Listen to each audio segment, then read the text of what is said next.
On va publier la vidéo. Nous, tous ceux qui participent à dénoncer le régime, on prend. Donc, si la technique peut publier cette vidéo de Mme Nyakadé qui fait 10 minutes, on suit d'abord les images et dès que la technique est prête, elle nous permettra de suivre en direct cette vidéo de Mme Nyakadé qui fait 10 minutes, qui vient d'être publiée. Et donc, voilà les infrastructures à Lomé. Maintenant, il y a une autre rue qu'ils font qui part du terrain de Kégué qui sort vers Sotopla. Ils faisaient cette route-là en prévision de la fermeture de la route de la présidence qui part de GTA. Là aussi, les travaux sont à l'arrêt. C'est une petite rue qu'ils font pour sortir à Sotopla. Là aussi, ça dit que quand vous analysez le Togo, vous voyez que ceux qui font les travaux, il n'y a aucune vision. C'est comme, vous voyez comment les douaniers construisent les maisons. Je m'excuse pour les douaniers, excusez-moi, mais bon, c'est les anciens douaniers, les gens qui étaient douaniers dans les années 80. Vous voyez comment les douaniers construisent les maissos. Quand le douanier veut construire une maison, c'est selon ce qu'il gagne par jour. Quand il commence, il fait les plans, il bouge les trucs, il dit bon, taille-moi par ici, je veux mettre quelque chose par ici, je veux faire un truc ici, je veux faire un truc ici. C'est comme ça que le Togo est dirigé. Ça dit, il n'y a aucune planification. Un pays, c'est une planification, c'est une vision. Au Togo, il n'y a aucune planification. S'il y a une maîtresse dans un quartier, on fait une rue. S'il y a un ballon dans un quartier, on électrifie 3 ampoules, on met 3 ampoules. S'il y a, je ne sais pas quoi, une guinguette quelque part, on dit bon, on va mettre un peu de goudron. C'est ça le Togo en fait. Il n'y a aucune planification. Ou bien, nous avons des intérêts stratégiques dans un quartier, on amène du goudron. Et ce goudron-là, ça ne répond pas à un ensemble d'assainissement du quartier. On amène le goudron juste parce qu'on a créé une société ou bien on a créé une entreprise là-bas qui nous permet de rentabiliser notre investissement. C'est tout. Il n'y a aucune vision d'ensemble du développement du pays. Donc, on se lève un matin, c'est comme on prend un coupe-coupe, on dit on taille par ici, on taille par là, on fait ci, on fait ça. C'est ça le Togo. C'est ce que le Togo est devenu en fait. C'est ce que le Togo est devenu. Donc, pour la sécurité de fort, on peut décider de bloquer cette route et de faire une route de contournement. Ça ne répond à aucune planification. C'est justement parce qu'on veut faire la sécurité de fort qu'on fait ça. Donc, c'est ça ce qui se passe dans notre pays. Donc, on commence les chantiers et puis on les abandonne. Donc, tous ces chantiers que je vous cite là, ils ne sont pas loin de Kégué, loin de la présidence. Et moi, on a abandonné au Kégué. Toutes ces voies-là, c'est à 1 kilomètre de la présidence. La route qui passe devant Bawala, la route qui passe derrière le terrain de Kégué. Tous les chantiers qui sont à l'abandon là, ce n'est pas loin de la présidence. On ne peut pas, après tout, dire que vous avez quelqu'un qui gouverne le pays et qui est là et qui ne dit rien. Qui ne dit rien. On a vu tout à l'heure John Faye, il était dans l'eau avec les populations. On a vu John Mahama, il est sorti avec le débroussailleur en train de couper les herbes. C'est un exemple pour la société. Mais chez nous, on a un prince très au-dessus du peuple, qui ne veut pas rentrer dans la boue, qui ne doit pas toucher la poussière, qui doit être clean.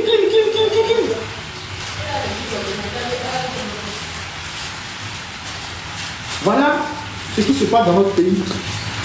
En attendant qu'on ne passe la vidéo de Mme Nyakadé, je voulais faire un clin d'œil à un de mes confrères de Tampa Express qui est toujours régulièrement harcelé par la HAC, cette institution qui est illégale et qui continue de faire taire les journalistes alors que son rôle, sa mission première, c'est de protéger les droits des journalistes et de faire la promotion de la presse libre.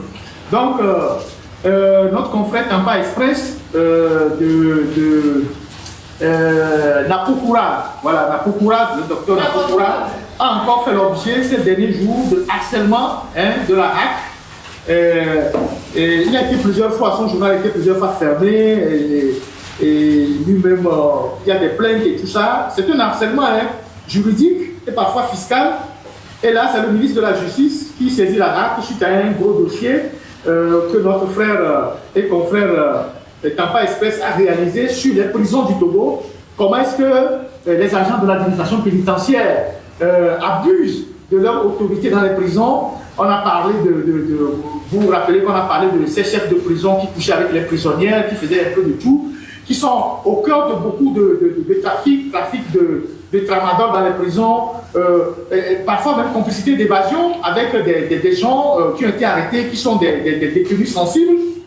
Tout ce qu'on introduit dans les prisons, les nourritures, les boissons frélatées, tout ça, ce sont les agents qui font ça. Et donc, il a fait un très gros dossier sur les prisons en interpellant le ministre Namtoubli, qui, à son arrivée au ministère de la Justice, a fait sa profession de foi en disant qu'il allait nettoyer les écuries d'Ogias.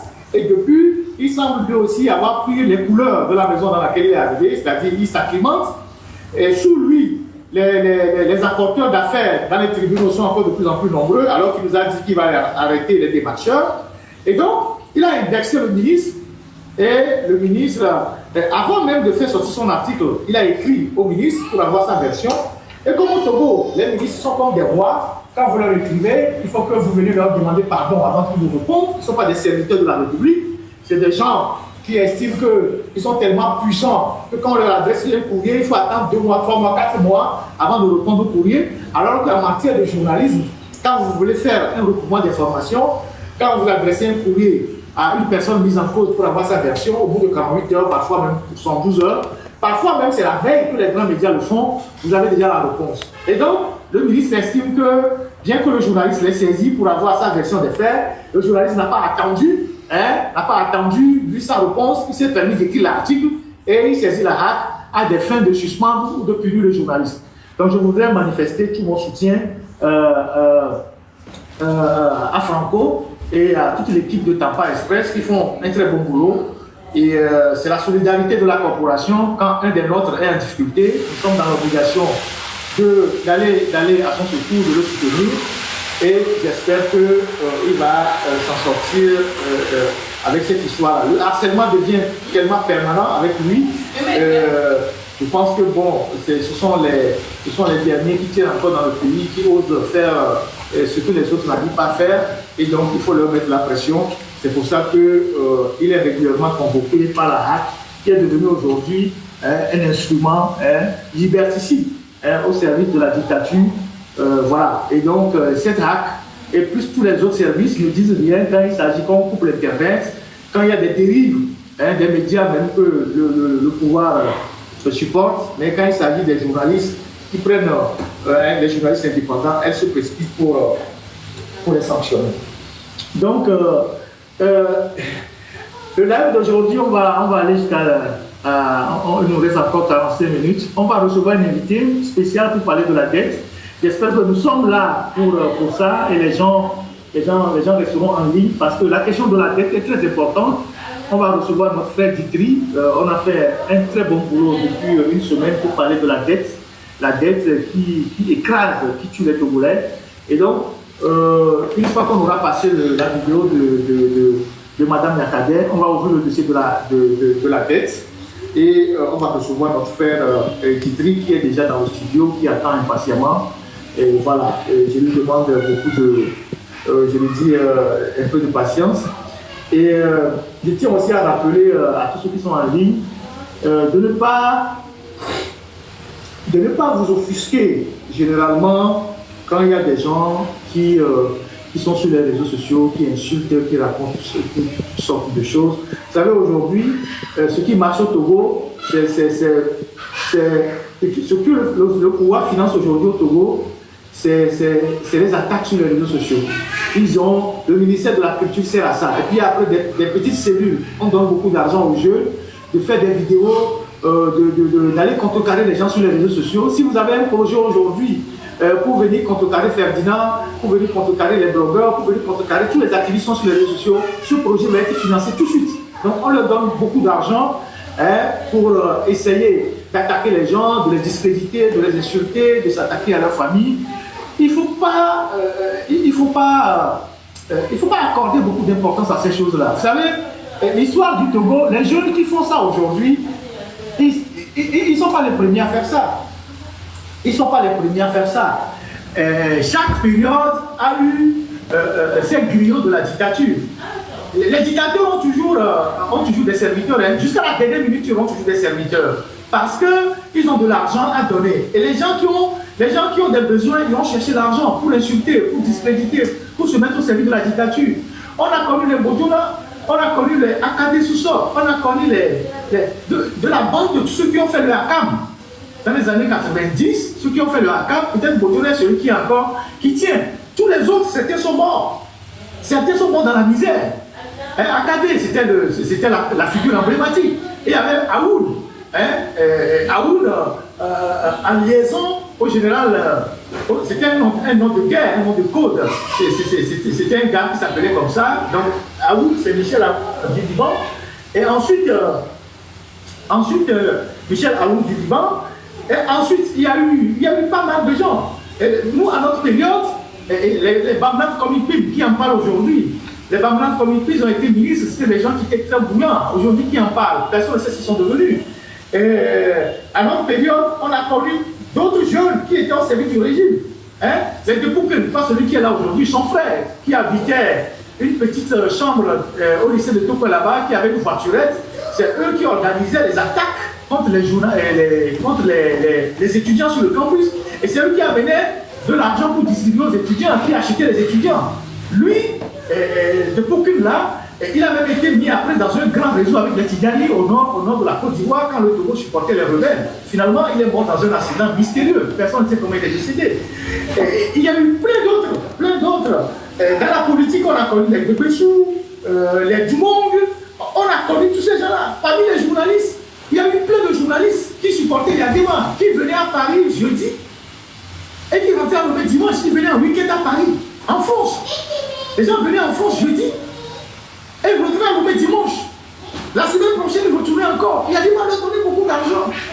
Mais on sait comment ces gens ont fini. Donc les jeunes qui s'embarquent aujourd'hui dans ces aventures-là, on sait comment ça va finir. Donc c'est des gens, c'est un milieu, quand tu rentres dedans, tu sais qu'un jour, on va te liquider.